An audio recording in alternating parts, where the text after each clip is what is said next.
Welcome to the spoken tutorial that explains the side-by-side method. I am Kannan Mogalya. In this tutorial, we will learn the following. We will learn what is meant by the side-by-side method. We will find out how the side-by-side method helps learn one command at a time. We will learn how one can learn slowly or fast using spoken tutorials. We will learn where the required material for a spoken tutorial is available. We will learn how not to use spoken tutorials. We also have a message for workshop organizers.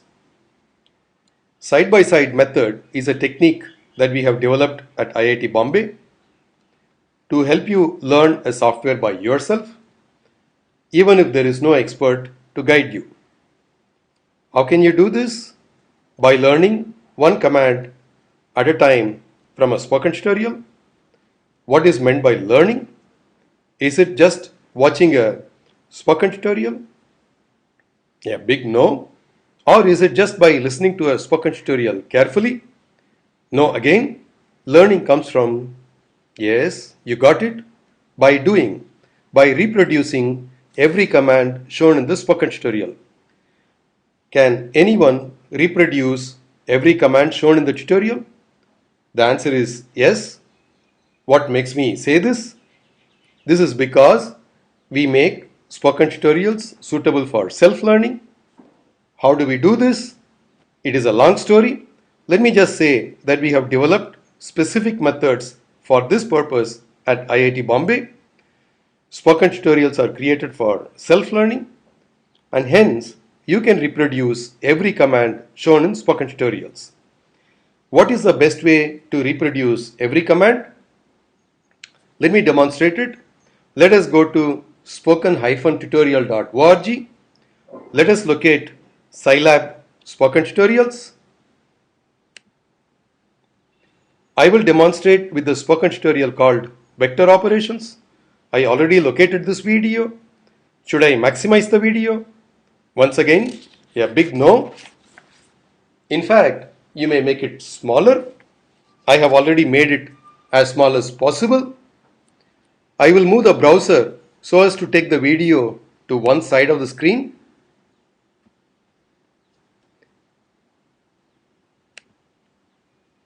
On the other side, let us open the software the video teaches, in this case Scilab.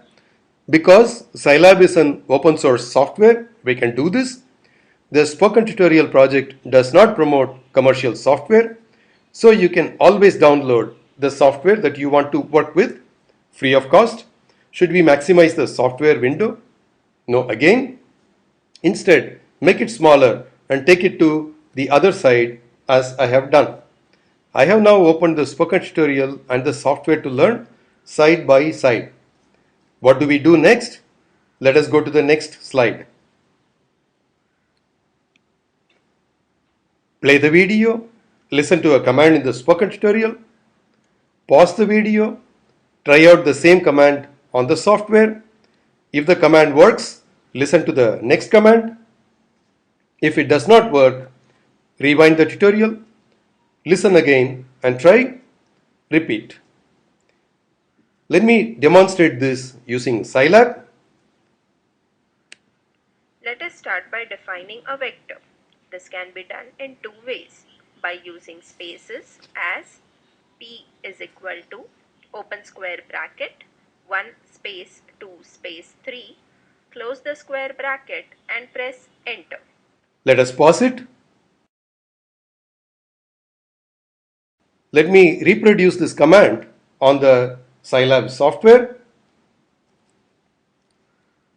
P equals 1, 2, 3, close bracket. We get identical results as in the video. But hey, this is extremely boring. I hate listening to the video doing nothing. It is also extremely slow. No problems. The spoken tutorial method allows you to practice slowly or fast. I will now explain how you can learn fast. You can work on the software while simultaneously listening to the video. Let us listen to the next command and simultaneously try it out on the software. Let me press the play button.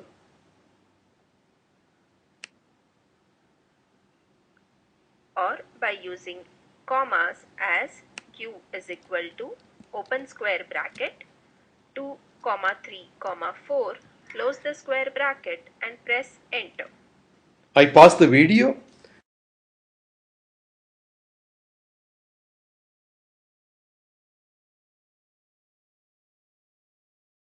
You just saw me typing while listening to the video. This is one way to learn faster using spoken tutorials. Let me repeat.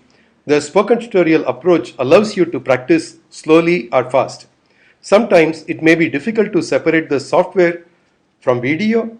One can use some overlapping positions in this case. Let me show an example of this in the next slide.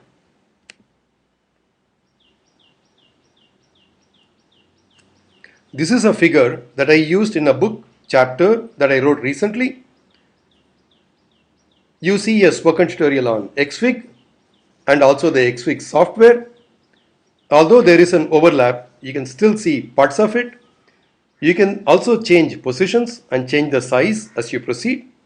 Anything other than maximizing is permissible. We will now address one other requirement to produce all the steps. What happens if the spoken tutorial says open a file? Without that file, learning will be ineffective, won't it?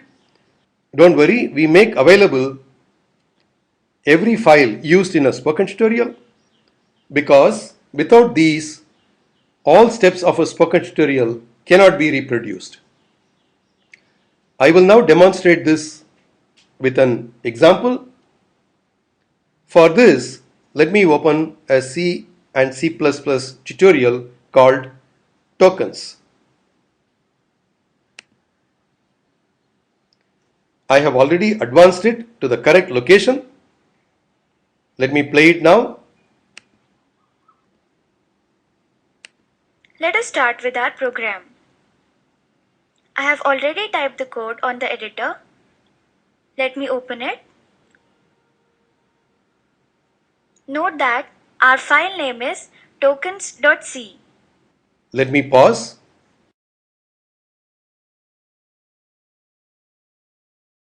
The video says open a file by name tokens.c. Only if this file is made available can all the steps be reproduced. Let us see whether this file is available on the web page. Let us bring the browser back fully so that we can see all the links.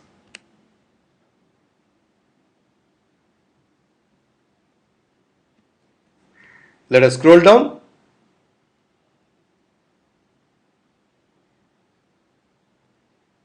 Hey, here is a link called code files. It seems to have the files tokens.c. Let us check whether we can download it. Let me click this link. Lo and behold, the file is ready to be saved. Let us not save it. However, I will leave it as an exercise to you. There could be minor differences in the way different operating systems behave. For example, the zip file may immediately download without your confirmation. In any case, be assured that all the required files will be available through such a link. What to do if internet is not available to you? Don't worry, it is possible to create an image file for offline viewing. Let me show from where in the spoken tutorial web page you can create this image. It is in the next tab. As the browser is made very small, all the links are not visible. To see all the links, let me make the screen bigger. It is available at software training, downloads, and create your own disk image. The zip file created through this facility also has all the associated files. In some rare cases, the required files may be missing. If this happens, we need your help to correct the problem. Let me show this on our web page. Let us make the screen smaller again. Let us go back to the previous tab. Let us scroll up. see the link called Report Missing Component. Please click this link and provide the required information. That's all, friends. Let me go to the next slide. Let me summarize what we learned in this tutorial. We learned what is meant by the side-by-side method. We have found out how the side-by-side method helps learn one command at a time. We explained how one can learn slowly or fast using spoken tutorials. We learned where all the required material for a spoken tutorial are available. We also learned how not to use spoken tutorials. If you just watch a spoken tutorial, you do not get the full benefit. It is not at all a workshop. If an organizer tells you to watch a spoken tutorial, they are not doing their duty. Please follow the side-by-side method as explained in this tutorial. I have a small assignment for you. Reproduce every step shown in this tutorial. Apply this method to a spoken tutorial on another topic. Spread the word that spoken tutorial helps a student learn by doing. This video summarizes the spoken tutorial project. If you do not have good bandwidth, you can download and watch it. We conduct workshops using spoken tutorials, give certificates. Please contact us. The spoken tutorial project is funded by NMEICT, MHRD, Government of India. Thanks for joining. Goodbye.